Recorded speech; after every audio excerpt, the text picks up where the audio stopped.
오늘 말씀입니다. 우리 요한계시록 6장 9절부터 17절까지 말씀입니다. 요한계시록 6장 9절에서 17절까지 말씀.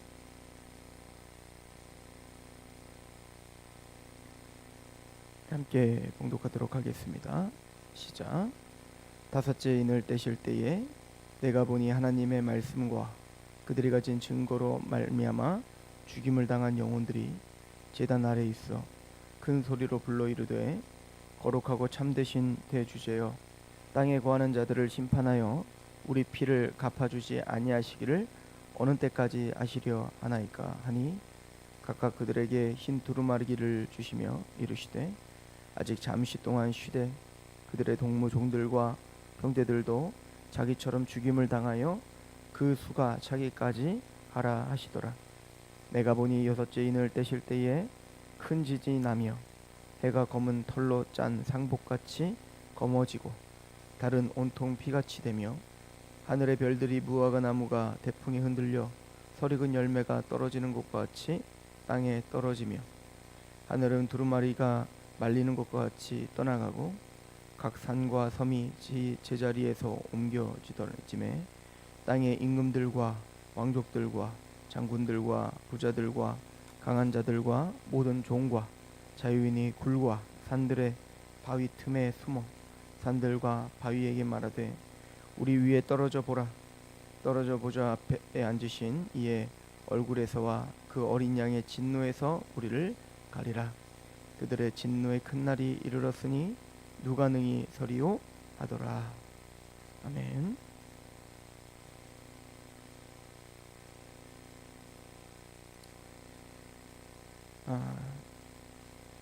우리는 6장에부터 시작하는 일곱 인에 대한 이야기를 하고 있습니다.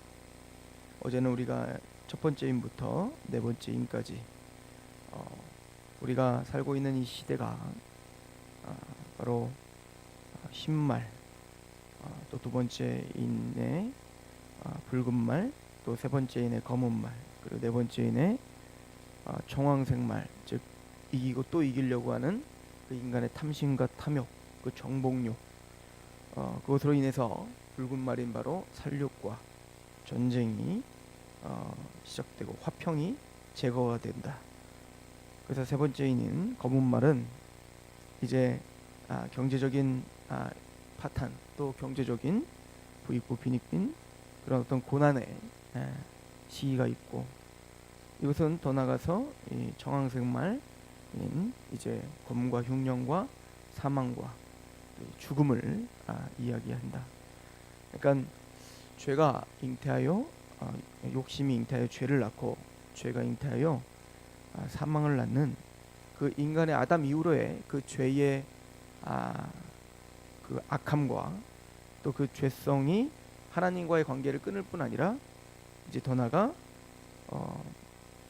사람과의 관계가 끊고 자멸의 길을 걷는 이것이 바로 첫 번째 인부터 네 번째 인까지. 어찌 보면 그 죄의 결과, 즉 심판과 그 저주가, 물론 이제 예수님의 재림으로 인해서 이제 우리가 능히 감당할 수 없는, 또 우리가 감히 상상할 수 없는 그 두려운 그 심판이 있겠지만, 그 전에 우리가 살고 있는 지금 이 시기도 아담이 타락한 이후에 사람이 이 땅이 지금 신음하고 있고, 또 질병과 또 그런 죽음이 돌아온, 지금 사실 우리는 저주의 시기를 살고 있는 거죠. 죄로 인한 그 어떤 현실, 죄성, 죄에 대한 어떤 그 현실을 드러내고 있다. 근데 우리가 어제 상고했듯이 그런 어떤 그 죄악된 이 세상 속에 가장 힘든 사람들은 사실은 이제 서민들이죠. 더 나가서 제일 힘든 사람들은 바로 기독교인이다. 왜냐하면 이제 세상의 원리가 아닌 이 세대를 본받지 말고 하나님이 기뻐하시는 게 무엇인가 분별하라. 그래서 어쨌든 하나님의 원리대로 살고자 몸부림치는 사람들인데, 그 하나님의 원리라는 것은 예수님께서 우리에게 말했듯 너희는 나를 따르려거든 자기를 부인하고, 이 자기를 부인한다는 말이 뭐죠? 자기 이기심과 내 욕망과 내 탐심을 제거하라는 거예요. 그걸 내려놓고 너에게 맡긴 자기 십자가를 지고 따라오라. 예수님이 죄인들을 위해서, 악인들을 위해서 죽기까지 하나님 앞에 복종하셔 그 복음을 우리에게 성취하셨듯, 그래서 생명을 주셨듯, 우리도 내가 죽고 사람들에게 생명을 전달하는 그런 십자가의 길을 걷는 사람들이기에, 그래서 우리가 가장 힘들고 성도들은 신음할 수밖에 없다. 이것이 우리에게 고난으로 올 수밖에 없다는 것을 우리는 상고했죠. 그래서 오늘 말씀 9절에 다섯째 인이 떼지니까 그런 어떤 그런 죄악된 그 심판의 상황 속에, 그런 저주의 상황 속에 죽임당한 영혼들, 즉 순교자들이겠죠. 이 땅에서 하나님의 말씀 앞에 몸부림치며 살았던, 그래서 그 예수 그리스도의 복음 때문에 자신의 생명을 빼앗겼던 그 하나님의 의인들, 그 하나님의 의인들이 그 보좌 앞에서 하나님 앞에 부르짖고 울부짖는 그 신원의 기도를 하고 있어요. 9절에 다섯째 인을 떼실 때에 내가 보니 하나님의 말씀과 그들이 가진 증거로 말미암아 죽임을 당한 영혼들이 제단 아래에 있어. 이게 요한계시록의 굉장히 중요한 단어입니다. 하나님의 말씀과 그들이 가진 증거, 이 두 가지예요. 그러니까 그 나중에 이제 14만 4천도 그렇고, 또 요한계시록 12장의 교회, 여자와 그 여자의 후손에 대해서 이야기할 때에도 그들이 사탄에 의해서 핍박당하는 이유는 뭐죠? 하나님의 계명을 지키고 그의 증거를 가진 자들이라고 표현되어 있죠. 여기도 마찬가지죠. 하나님의 말씀과 그들이 가진 증거. 그러니까 하나님의 말씀에 복종하고 또 우리의 생명 되시는 예수 그리스도를 증거하는 것. 이게 예수님이 십자가에 짊어지신 이유였잖아요. 하나님의 말씀에 복종하여 죽기까지 복종하시는 것과 그 자기가 죽임 당하심으로 말미암아 많은 사람에게 생명을 주는 그 증거하기 위해, 그죠? 마찬가지로 구원받은 하나님의 백성들도 바로 그 길을 걸어가는 겁니다. 세상의 원리가 아닌 하나님의 말씀, 그 계명을 지키고 또 그의 증거로 생명을 줘야 되기 때문에 우리는 자기 십자가를 지고 묵묵히 걸어갔던 어린 양 되시는 예수 그리스도. 그런데 그 어린 양 되시는, 죽임 당하신 어린 양이시지만 그 길이 사자, 유다 지파의 사자이시오 또 일곱 뿔이 있는, 즉 승리의 길이며 그것이 참된 회복의 길임을 알고 그 길을 걸어가고 있는 자들. 그러나 그 길을 걸어가고 있을 때 그것이 옳은 길이고 또 그것이 합당한 길이며 그 좁은 길을 걸어가지만 그 소망을 바라보는 길이지만, 그렇다고 그것이 우리에게 기쁨이죠 물론. 그러나 그것이 육체적으로, 정신적으로 또 세상적으로는 항상 기쁜 길은 일 수는 없죠. 고통의 길이고 고난의 길일 수밖에 없습니다. 내가 스트레스를 받는 길인 거예요. 저를 위해서 내가 희생해야 되고 저 사람을 위해서 내가 죽어야 되는 길이기 때문에 그렇습니다. 가끔은 구원받은 하나님의 백성들이 저와도 같이 상담을 하고, 또 저도 그런 생각을 했었고, 또 많은 사람들이 왜 내가 끊임없이 참아야 됩니까? 라고 이야기를 하죠. 우리니까 참는 겁니다. 성도니까, 하나님의 백성이니까, 십자가의 길을 걷는 사람이니까, 하나님의 말씀을 갖고 있는 사람이기 때문에 참아야 하는 거예요. 그래서 힘든 거죠. 그래서 이 순교자의 그 영혼들이 그 제단 아래에 있어 하나님 앞에 큰 소리로 불러짓습니다. 10절에 보면 큰 소리로 불러 이르되 거룩하고 참되신 대주제요, 땅에 거하는 자들을 심판하여 우리를 피를 갚아주지 아니하시기를 어느 때까지 하리요 하시나이까. 근데 우리가 알아야 되는 것은 아벨이 가인에 의해서 죽임을 당해서 하나님께서 가인에게 묻죠. 내 동생이 어디 있느냐? 내가 동생을 지키는 자이니까 그때 하나님 말하죠. 너희 동생의 피가 나에게 호소한다. 이렇게 표현합니다. 이게 신원한다 이 말인데, 그리고 또 예수님께서 말씀하시죠. 아벨의 피로부터 사도 사가랴의 피까지, 즉 그 의인들의, 그 의인의 반열에 그들은 모두가 다 세상에 핍박당하고 고난당하여 죽임당했어요. 그들은 다 죽임을 당했지만, 세상에서는 약하고 또 아무것도 아닌 것처럼 죽임을 당했지만 그들의 피는 지금도 하나님 앞에 호소하고 있고, 이제 히브리서 12장에 보면 아벨의 피의 그 호소에 대한 이야기를 하죠. 그러나 그 아벨의 피보다 더 나은 피. 왜냐하면 우리는 하나님께 이렇게 호소하죠. 이렇게 하나님 앞에 내 원수를 갚아주십시오. 나의 억울함을 언제 풀어주시려고 합니까? 그러니까 예수님의 피는 그 자기를 죽인 그 원수들을 향하여 자신의 기꺼이 자발적으로 자신의 생명을 내어주신 피, 더 나은 피였죠. 그 아벨의 피의 호소, 즉 구원받은 하나님의 백성들의 이 호소, 하나님은 어느 때까지 우리의 하나님의 백성들을 고난 가운데 이대로 내버려 두실 것입니까? 어느 때까지 저렇게 악인들이 승승장구하며 그들이 의인들을 죽이는 이런 일들이, 이런 죄악된 일들이, 이런 심판의 일들이, 이런 저주의 일들이 계속되게 하시려 하십니까? 이제 멈추어 주십시오. 이제 제발 좀 하나님의 나라가 임하여 제발 하나님께서 그들의 공의로운 심판이 도래하게 하옵소서라고 호소하고 있는 거죠. 그때 하나님은 말씀합니다. 11절에 각각 그들에게 흰 두루마리기를 주시며, 즉 의를 상징하겠죠. 즉 너희는 흰 두루마기를 입고 의롭다, 너희는 영광스럽다, 거룩하다를 칭해 주시는 거예요. 흰 두루마기를 주시며 이르시되 아직 잠시 동안 쉬되 그들의 동무 종들과 형제들도 자기처럼 죽임을 당하여 그 수가 차기까지 하라 하시더라. 여기서 말합니다. 그들의 동무 종들과 형제들, 즉 뭐죠? 동역자들인 거예요. 즉 우리를 가리키는 겁니다. 동일하게 하나님의 말씀과 그리스도의 증거를 가진 자들, 즉 하나님의 말씀의 옳음을 알아 그 말씀 계명을 지키며 그리스도의 증거를 가져 오늘도 십자가의 길을 묵묵히 걷고 있는 동무들, 형제들, 하나님의 종들, 그들의 수가 차기까지, 죽임을 당하여 그 수가 차기까지 하라. 언제까지 우리는 이렇게 하나님의 백성들이 고난을 감수하며 살아야 될까요? 예수님이 오실 때까지입니다. 이것은 다른 말로 말하면 아직 구원받을 자가 남아있다는 거예요.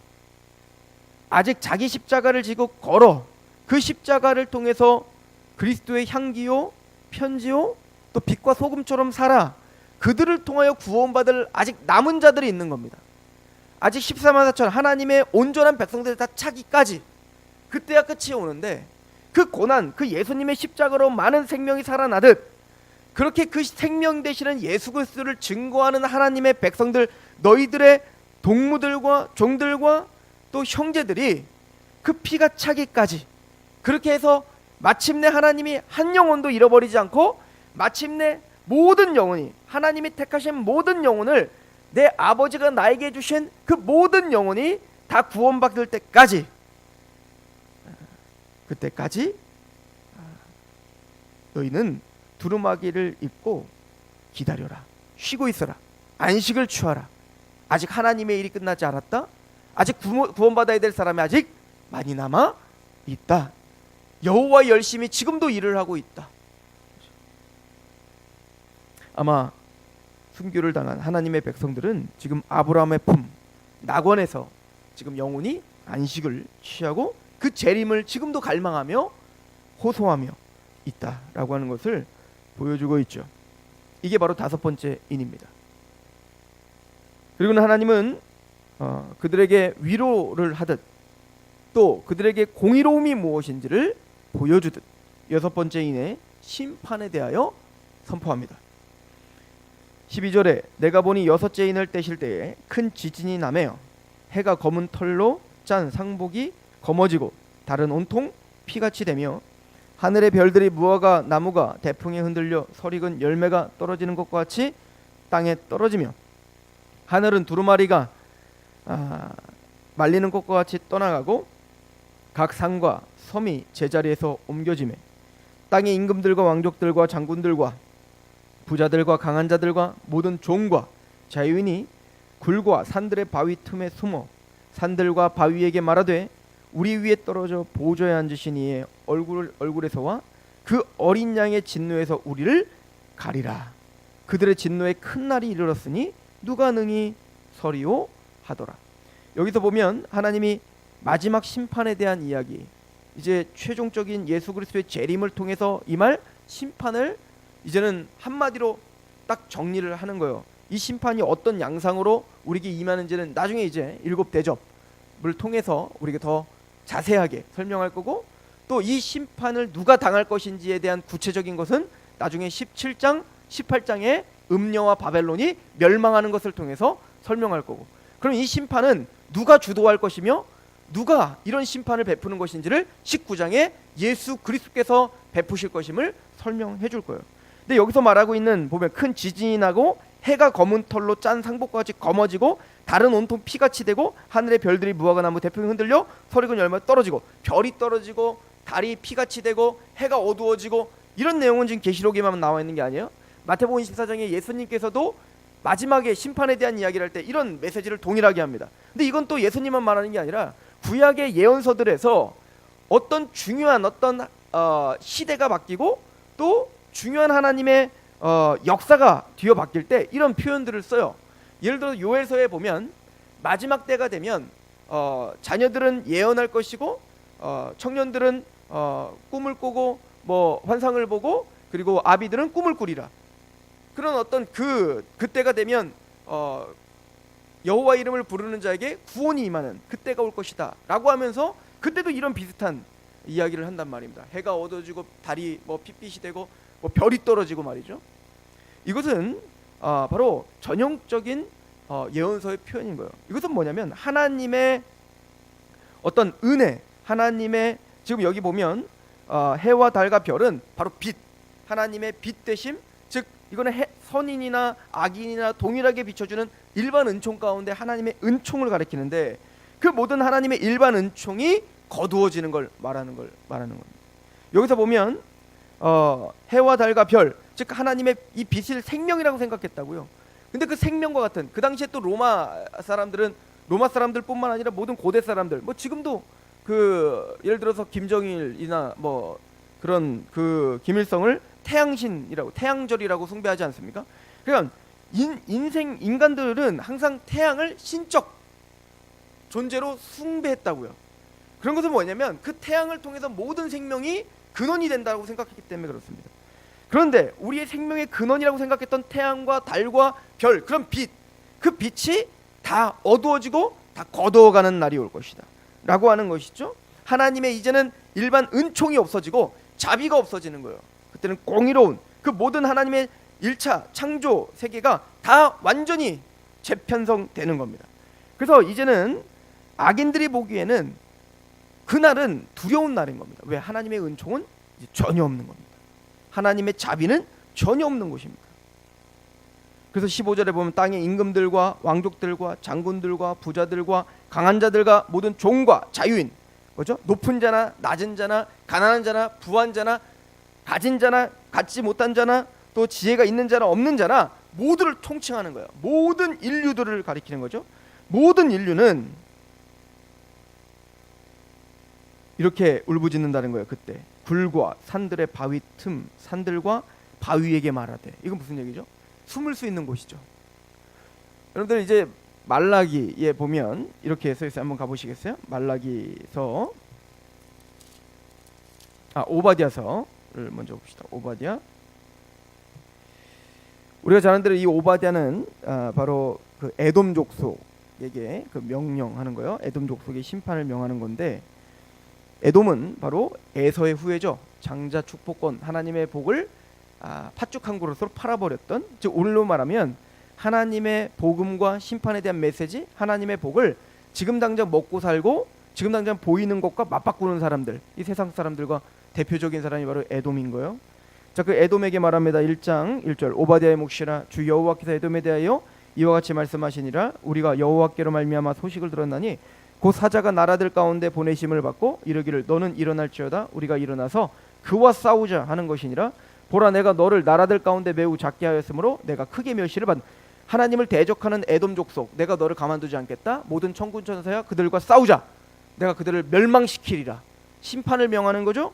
그랬더니 3절 너희의 마음의 교만이 너를 속였도다. 바위 틈에 거주하며 높은 곳에 사는 자요 내가 마음에 이르기를 누가 능히 나를 땅에 끌어내리니. 여기 바위 틈에 거주한다는 얘기가 뭘까요? 즉 스스로 이 바위 틈에 거주함으로 스스로 안전하다, 나는 난공불락의 성에 살고 있다. 이게 페트라라고 하는 성이에요. 사실은 실제적으로 난공불락이라고 불렸던 그 페트라라는 성에 거기에 가만히 있으면서 아무도 우리를 무너뜨릴 수 없다. 이렇게 표현하고 있는 거거든요. 자, 그때 하나님 뭐라고 명하시죠? 3절 너희의 마음의 교만이 너를 속였다. 그 교만이 스스로 속이 하나님이 전투를 벌이시고 하나님이 그들을 수탈하고 그들을 멸망시킨다는데 그들은 자기들이 만들어 놓은 어떤 그 안전하다라고 생각했던 안정장치를 통해서 나는 죽지 않는다는 거예요. 난 심판당하지 않는다는 거예요. 감히 나를 누가 멸망시키겠냐라고 착각하는 거예요. 그러나 마지막 심판 때가 오면 그들은 그때서야 자신이 믿었던 것들이 허무하게 다 무너지고 있는 걸 보게 될 겁니다. 그리고는 그때서야 말할 거예요. 굴과 산들의 바위 틈에 숨어 산들과 바위에게 말하되 그 바위에 숨어가지고 그렇게 말하겠다는 겁니다. 누가 이 진노에서 피할 수 있겠는가? 누가 감히 우리가 이 진노에서 살아날 수 있겠는가라고 두려워하고 있다는 거죠. 그들의 진노의 큰 날이 이르렀으니 누가 능히 서리요. 근데 무슨 진노? 그 어린 양의 진노이죠. 그 어린 양의 진노에서 우리를 가리겠는가? 그들이 죽인 거거든요. 예수 그리스도를 찌른 자도 볼터이요라고 한 것처럼 그 예수를 죽였던, 즉 예수를 찔렀던, 예수를 조롱했던, 예수 그리스도를 믿지 않았던 그 많은 사람들은 그때서야 두렵고 떨림으로 서 있을 겁니다. 그러나 그들을 가릴 자가 아무도 없어요. 누가 감히 그 진노의 큰 날 설 수 있겠는가? 하나님의 의인들에게 하나님은 공의로운 심판이 반드시 있을 것이며 그때서야 너희들은 그 누가 앞에 설 수 있겠는가? 바로 14만 4천이 하나님 앞에, 너희들만이 하나님 앞에 설 수 있단다 라고 하는 것을 보여주고 있는 것입니다. 하박국이 하나님 앞에 고백했죠. 하나님 언제까지 우리 의인들이 저 악인들에 의해서 심판당하고 저들에 의해서 이렇게 죽임당하며 우리가 이렇게 힘들어야 됩니까? 하나님께서 그 하박국에게 대답을 하시죠. 그 악인들의 심판이 얼마나 무서운 것이며 그 악인들이 얼마나 처참한 지금 지경에 자기들이 자멸의 지금 길에 들어서고 있는지 그 심판이 얼마나 두려운 것인지를 보여주죠. 그때 하박국이 고백하는 게 그거죠. 하나님 진노 중에라도 긍휼을 잊지 말아 주십시오. 부흥케 하여 주시옵소서. 즉 하나님의 백성들을 다시 회복시켜 하나님 앞에 바로 살고 하나님 앞에 말씀 앞에 반응하며 그 말씀에 순복하는 길이 얼마나 기쁜 길인지를 다시 깨닫게 해 주십시오. 그리고 말하죠. 무화과 잎에 무화과 나무에 열매가 없고 외양간에 소가 없고 모든 것이 다 이 세상의 모든 희망이 다 끊어질지라도 난 주 여호와 하나만으로 기뻐합니다. 즐거워하겠습니다. 하나님을 믿고 예수 그리스도를 따라 사는 것이 지금은 고난의 길인 것 같지만 이것이 얼마나 기쁜 길이며 이게 얼마나 즐거운 길인지 이제 알겠습니다 라고 고백한 것처럼 사도 요한을 비롯한 초대교회 그리고 우리들에게 바로 하나님은 그 최종적인 현실을 보여줌으로 우리가 얼마나 복된 길에 지금 들어서 있는지를 우리에게 보여주고 있는 것 같습니다. 이 귀한 정체성을 알고 오늘도 승리하시는 저렴 되기를 축원합니다. 기도하겠습니다.